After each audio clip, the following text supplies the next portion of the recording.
Hello student, this is नूतन चौहान। आज इस video में क्या करने वाले हैं, क्लास 9th का इकोनॉमिक्स का chapter people as a resource. छोटा सा टॉपिक है, अभी आपको समझ में आ जाएगा। Why women receive low wages, लड़कियों को पेमेंट कम क्यों मिलती है। ये बात आप ध्यान से समझो कि पहला बहुत बड़ा रीज़न है कि majority of women have Uyghur education and skill formation.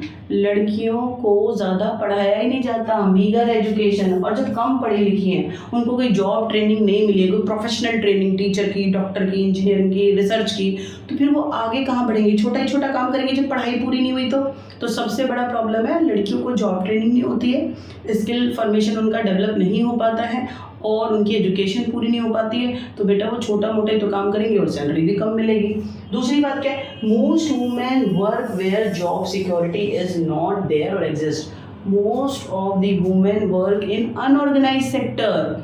ठीक है कि ज़्यादा देखो, ऑर्गेनाइज सेक्टर में गवर्नमेंट जो सर्विसेज है वो है ही कितनी, तो लड़कियों को अनऑर्गेनाइज सेक्टर में ही काम करना पड़ रहा है। जॉब सिक्योरिटी होती नहीं है, जब चाहे उनको निकाल देंगे।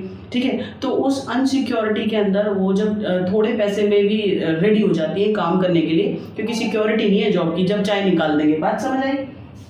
तीसरी बात क्या है, this sector there is an absence of basic facility like the maternity leave, child care and the social security.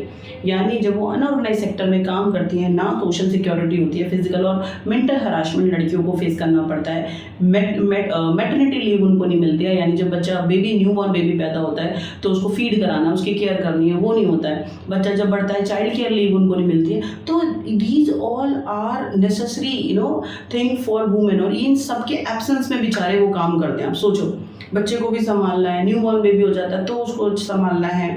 ठीक है, और जब वो बाहर निकलती हैं, लेट नाइट शिफ्ट है या फिर घर से बहुत दूर काम कर रही हैं, तो उनको सोशल सिक्योरिटीज़ भी नहीं होती है। कितना प्रेशर लड़कियों पे होता है, सोच के देखो जब वो जॉब करने के लिए जाती हैं। अनदर बिगेस्ट रीज़न कि लड़कियों को बहुत ज़्यादा परेशानी होती है जॉब करते हैं और उनको लो वेजेस मिलते हैं, कम तनख्वाह मिलती है। Various activities relating to the legal protection is meagre. सबसे बड़ी बात है, लड़कियों को तनख्वाह मिल कम क्यों रही है। आपको पता है रिम्यूनरेशन एक्ट पास हुआ है, हाँ, आपके कॉन्स्टिट्यूशन में है कि एक जैसे काम के लिए लड़का लड़की को सेम तनख्वाह मिलेगी, मेहनताना। ठीक है, लेकिन उसके बाद भी लीगल प्रोटेक्शन, इतने लूप होल हैं हमारे लीगल सिस्टम में कि इतना ज़्यादा वो नहीं है मेथड, और इतने सारे कानून नहीं बनाए गए हैं, लीगल प्रोटेक्शन कम है। दैट इज़ वाई लड़कियों को कोई आवाज़ नहीं उठा रहा और लड़कियों को अपने काम का पैसा कम मिलता है, कम मिलता है। ठीक है, तो लीगल प्रोटेक्शन की कमी है, उनको जॉब सिक्योरिटी नहीं है, उनको सोशल सिक्योरिटी नहीं है, मैटरनिटी लीव नहीं उनको मिलती है, चाइल्ड केयर लीव उनको नहीं मिलती है। ठीक है, और सबसे मोस्ट इम्पॉर्टेंट बात कि वीगर एजुकेशन, कम पढ़ी लिखी होती है। These all are reason, that is why women receive low wages. बात समझ गए। आगे आपको छोटा सा टॉपिक है, और लड़कियां अगर इस वीडियो को देख रही हैं तो प्लीज़ ध्यान रखो, आपकी पढ़ाई बहुत ज़्यादा ज़रूरी है। तो फिर पढ़ते रहो और बहुत खुश रहो। नेक्स्ट वीडियो में नेक्स्ट टॉपिक करेंगे।